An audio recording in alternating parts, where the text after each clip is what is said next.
Je sais pas si vous êtes au courant, mais il y a un documentaire sur R. Kelly qui va sortir. R. Kelly's Karma, A Daughter's Journey. Ça a été réalisé par sa fille, entre autres, beaucoup Abby. Et pourquoi ce documentaire, hein, mis à part que c'est R. Kelly, on sait qu'il est en prison pour tout ce qu'on lui a imputé, fait grand bruit. Parce que beaucoup Abby, hein, qui est aussi connu sous le nom de Joanne Kelly, a affirmé que son père avait abusé d'elle lorsqu'elle était enfant. Elle a annoncé ça dans son documentaire. Alors elle dit, pendant longtemps, je ne voulais même pas croire que cela était arrivé, en larmes bien évidemment. Euh, j'avais trop peur d'en parler à qui que ce soit, j'avais trop peur d'en parler à ma mère. J'ai vraiment l'impression que cette milliseconde a complètement changé ma vie et a changé ma personnalité. Elle a changé l'éclat que j'avais et la lumière que je portais. R. Kelly a immédiatement lié les allégations par l'intermédiaire d'un avocat. Il faut savoir qu'il a déjà 30 ans et on lui rajoute encore 20 ans, mais ça rajoute que un an à sa peine, 31 ans. Donc elle raconte son histoire dans ce documentaire en deux parties. Et il y a également sa mère, Drea Kelly, et ses frères et sœurs, et ses grands-parents qui interviennent. Alors la grand-mère dit c'est un monstre, il n'y a pas d'autre mot pour le décrire, c'est un monstre, ce qu'il a fait à ses enfants, ce qu'il a fait à notre fille, il ne devrait pas vivre, je pense que le mettre en prison est trop facile. Alors, actuellement, je l'ai déjà dit, hein, il est condamné pour trafic S et racket. Il a une peine initiale de 30 ans qui a été prolongée à 31 ans. Car on l'accuse de pédo d'enfant, vous avez compris, et de provocation. Mais tout est relaté dans le documentaire Surviving R. Kelly, où on peut vraiment, je l'ai regardé, voir tout l'historique de tous les abus S présumés du chanteur et ses accusateurs. Bien évidemment, sa fille pense à 100% qu'il mérite d'être en prison. Elle, en tout cas, elle dit tout ce que je sais, c'est ce qui m'est arrivé. Tout ce que je sais, c'est ce qui est arrivé à ma mère. Tout ce que je sais, c'est ce qui est arrivé à mon frère et à ma soeur. Et à cause de cela, j'ai l'impression qu'en tant que famille, nous savons tous pourquoi il est en prison. Alors, elle dit également que son père, mais ça c'est normal, hein, pour beaucoup de petites filles c'est comme ça, représentait tout pour elle quand elle était enfant, mais tout a changé une nuit, alors que R. Kelly organisait une fête, et Abby a décidé de dormir au bureau plutôt que dans sa chambre pour pouvoir être plus proche de lui et des événements de la soirée. Je me souviens juste de m'être réveillée parce qu'il m'a touchée. Ça s'est produit quand elle avait 8 ou 9 ans. Je ne savais pas quoi faire, alors je suis restée allongée là et j'ai fait semblant de dormir. Elle dit également, j'avais trop peur de le dire à qui que ce soit. J'avais du mal à accepter que cela soit arrivé. Pendant longtemps, j'ai juste essayé de mettre ça ailleurs, mais j'en suis arrivée à un point où c'était trop. C'était trop pour ne pas en parler. C'était trop pour ne pas y faire face. J'ai donc dû tout dire à ma mère. Quand je lui ai dit, ça lui a brisé le cœur. Alors, ça explique tout le documentaire comment Abby a signalé les abus à sa mère en 2009, alors qu'elle avait 10 ans. Selon les documentaires judiciaires que les cinéastes ont obtenus lorsque les papiers du divorce de R. Kelly ont été rendus publics en 2019, le département des services à l'enfance et à la famille de l'Illinois a enquêté sur R. Kelly pour avoir prétendument abusé une préadolescente Jane Doe en 2009. Le dossier indiquait également que l'assistance sociale pensait que les abus avaient eu lieu, mais en raison du temps écoulé entre les abus et les signalements de l'incident par Jane Doe, les accusations étaient abandonnées. Abby, qui se souvient d'avoir parlé à divers responsables après avoir parlé des abus S à sa mère, dit que c'était difficile parce qu'elle avait l'impression qu'elle avait parlé à l'époque pour rien. Ils n'ont pas pu le poursuivre parce que j'ai attendu trop longtemps, explique Abby. J'avais l'impression que c'était du gâchis, j'avais l'impression de faire subir tant de choses à ma mère pour rien. Alors, l'avocate de R. Kelly, elle a répondu aux allégations d'Abby en disant Monsieur Kelly nie catégoriquement ces allégations. Son ex-femme avait formulé la même allégation il y a des années et elle avait fait l'objet d'une enquête du département des services à l'enfance et à la famille de l'Illinois et s'était révélée sans fondement. Et les réalisateurs, quels qu'ils soient, n'ont pas contacté Monsieur Kelly ou son équipe pour lui permettre de nier ces allégations blessantes. En plus des allégations, le documentaire R. Kelly's Karma présente Abby et ses frères et sœurs partageant ce dont ils se souviennent de leur fuite de la maison, de leur enfance avec leur mère et comment ils ont été affectés par les actions de R. Kelly. Je ne veux pas lui ressembler d'une quelconque façon, ça c'est Robert Kelly Jr. qui dit ça.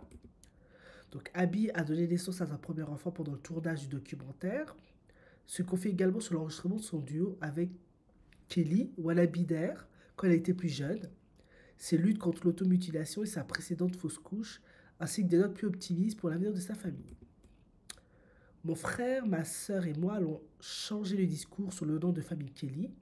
Pour mon fils, ce nom sera quelque chose dont il pourra être fier, ce sera quelque chose qu'il pourra porter avec honneur.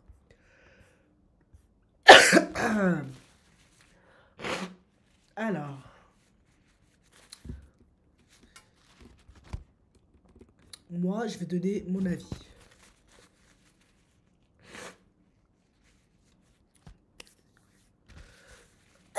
Excusez-moi. De toute évidence, R. Kelly, hormis d'être un artiste extrêmement talentueux, pardon, est en prison pour tout ce qu'on lui a imputé. C'est un fait. J'ai vu le documentaire, j'ai entendu les témoignages des victimes dans Surviving R. Kelly, où effectivement, elle raconte comment il arrivait à convaincre des jeunes adolescentes, hein, même préadolescentes parfois, en, en leur faisant miroiter une carrière, de quitter leur famille, aller vivre chez lui. Et chez lui, c'était comme le château de Barbe Bleue. Elles étaient toutes dans des parties séparées de la maison, ne pouvaient pas communiquer l'une vers l'autre. Il les contrôlait absolument, etc., etc. Voilà. Et de temps en temps, je crois qu'il y en avait une qui était habilitée à se déplacer avec lui, je sais pas quoi.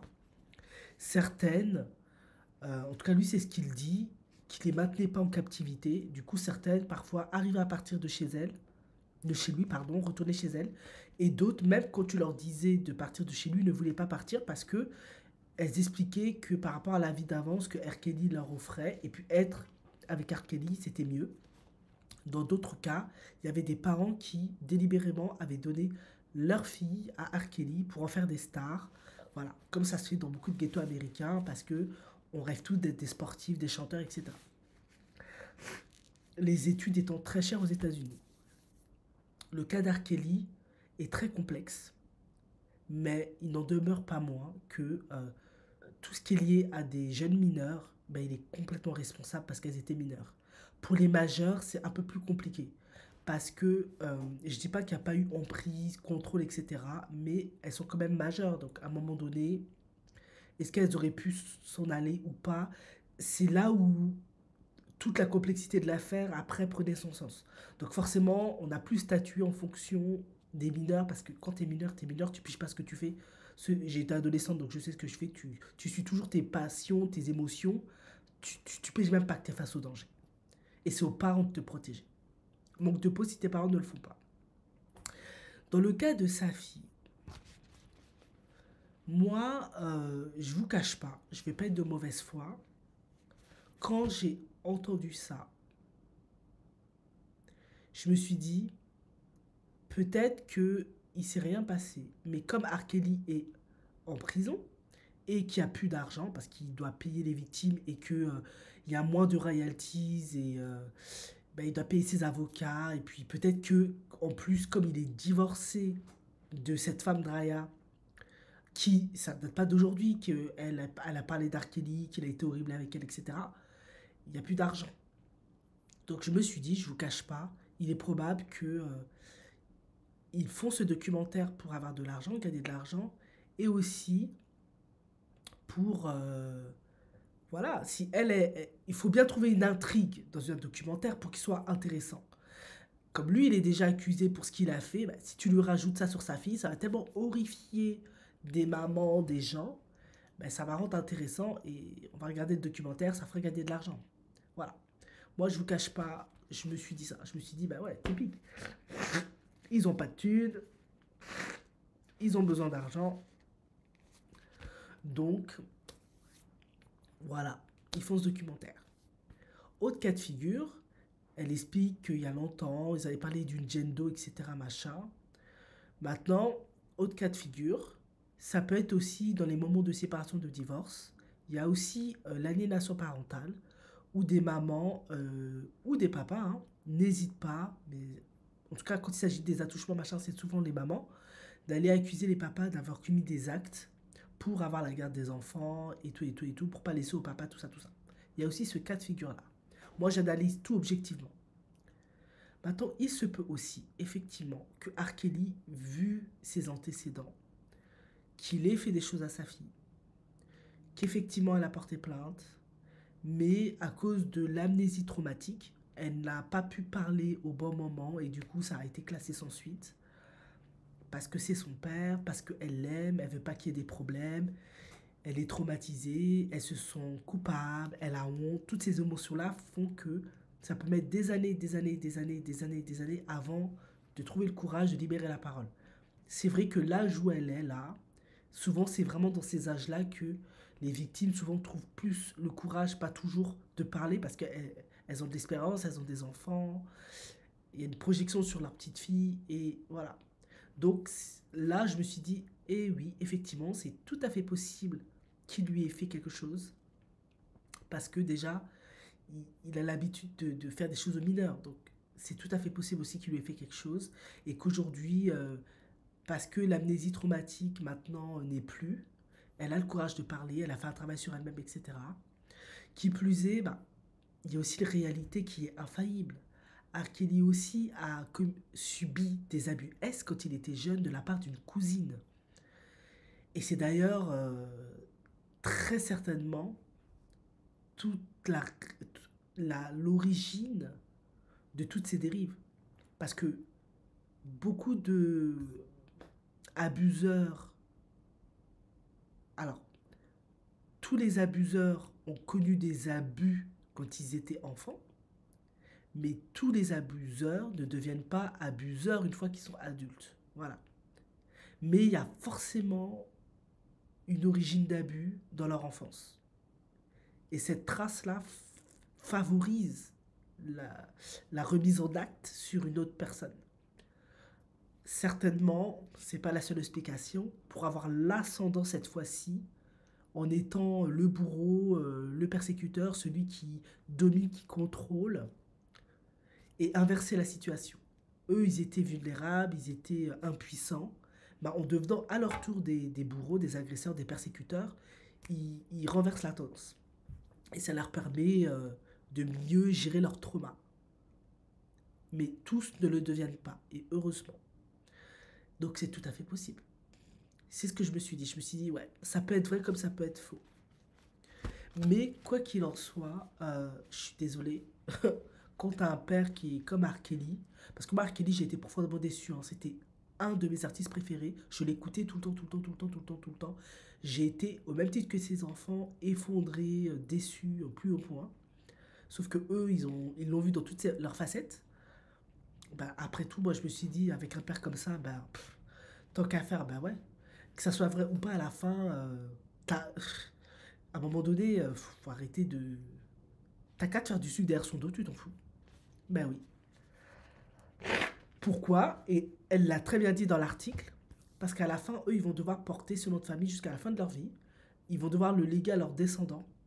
Et ce sera toujours affilié à un homme qui a commis des actes atroces. Et ça, c'est horrible. On va toujours te rappeler ça, te le faut toujours dans la figure, etc., etc. Donc, comment tu vas faire pour renverser cette tendance? Qu'est-ce que tu vas pouvoir faire pour réparer cette injustice, c'est comme une malédiction familiale. Qu'est-ce que tu vas pouvoir faire? Donc soit elle a vraiment subi ce qu'elle a subi et du coup elle est une victime et elle peut trouver la résilience d'elle ainsi que de ses frères et sœurs et de ses descendants à travers ce statut de victime et du coup ça éclipse complètement R. Kelly le bourreau.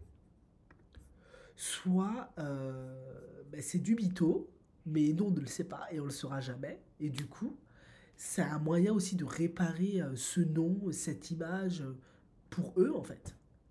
Et de rafler de l'argent au passage parce qu'ils n'en ont pas. forcément, puisque R. Kelly, avec tout ce qui s'est passé, même s'il touche quand même des royalties, ce sera plus jamais comme avant. Et pendant plus de 30 ans, il va plus jamais rien produire, il va plus jamais rien faire. S'il sort un jour. Donc voilà, moi je vous cache pas que je suis tout à fait mitigé par rapport à cette situation. Ça peut être vrai comme ça peut être faux. Je vous ai expliqué le pourquoi du comment.